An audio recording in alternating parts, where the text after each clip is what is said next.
राधे राधे साथियों, मैं रामायण का कुछ कहानियाँ सुनाने जा रही हूँ और इस कलयुग का भी अपनी तरफ से जोड़कर कहूँगी। अगर मेरी आवाज़ आप तक पहुँचेगा और अच्छा लगेगा तो लाइक सब्सक्राइब आप लोग ज़रूर करिएगा साथियों। माता पिता का वचन मानकर रामचंद्र जी वन को जब जाने के लिए तैयारियां करने लगे तो लक्ष्मण भैया भी तैयार हो गए जाने के लिए। बोले कि नहीं भैया, आप अकेले नहीं जा सकते हैं, आपके साथ मैं भी चलूँगा। उस समय ननिहाल गए थे भरत भैया को कुछ जानकारी नहीं हुआ था कि भैया वन को जा रहे हैं। फिर रामचंद्र जी और लक्ष्मण भैया मेरी जानकी मैया वन के लिए निकल पड़े हंसते हंसते। बन बन भटकते भटकते दर दर ठोकर खाते रहे मेरे प्रभु मेरे माता रानी ने। फिर भी उन लोग को कहीं किसी प्रकार की परेशानियां नहीं हुआ भी तो झेलते गए। राम अवतार में तो ये सब हुआ, भाई का भाई साथ दिया, कितना फूल की तरह, कितनी अच्छा लगा।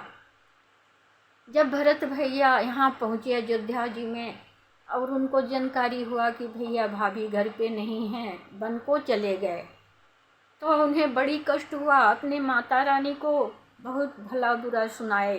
ये रामायण की कहानी इस संसार की कोना कोना में कौन नहीं जानता है भैया। आज ऐसा समय चल रहा है कि अगर किसी के परिवार में गरीबी है और गरीबी में एक दो बच्चा पैदा हो गया है, माता पिता को पालन पोषण करने के लिए शक्तियाँ नहीं है, या कोई ना कोई परेशानी से माता पिता गरीब स्थिति में है, अपने बच्चों को पढ़ा लिखा नहीं पाता है। अगर बड़ा लड़का है, पहला लड़का, तो गरीबी झेलते झेलते झेलते झेलते पढ़ाई लिखाई जब नहीं कर पाता है तो समय से पहले नौकरी पर चला जाता है। अब नौकरी उतना छोटा बच्चा को कौन क्या देगा वो आप समझ सकते हैं भैया। मैं एक पर नहीं कह रही हूँ, एक गरीब भैया इस दुनिया में है। तो बड़ा लड़का होने के कारण वो लड़का फर्ज अपना पूरा करने लगता है। गरीबी झेलते हुए उसका भाई या बहन रहता है तो उसको पेंशन देने के लिए या घर का नमक रोटी चलाने के लिए दर दर ठोकर खा करके कोई न कोई काम करके 10 पैसा लाता है घर में, और घर का कामकाज चलता है और यही सोचता है कि मैं तो नहीं पढ़ पा रहा हूँ, मेरा भाई या बहन कम से कम मेरे मेहनत के हिसाब से कुछ पढ़ लेगा तो नाम मेरा पिताजी का होगा। और भाई इसी में लग करके अपना जीवन धीरे धीरे बिताने लगता है, भाइयों और बहनों को पालन पोषण करने लगता है।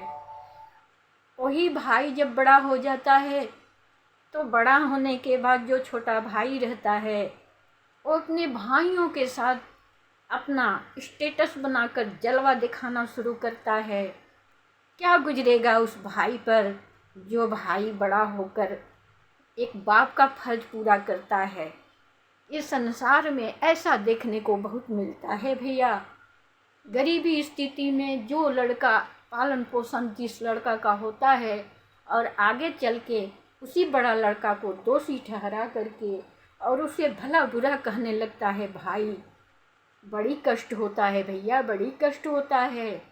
ये कहानी आप लोग तक पहुंचा है तो लाइक और सब्सक्राइब आप लोग ज़रूर करिएगा भैया। ये सच्ची कहानियाँ है। रामायण तो अचल अमर है, जो राम अवतार से आज भी जय जयकारा उसका किया जाता है। हर घर में राम राम किया जाता है। जय माता दी, राधे राधे।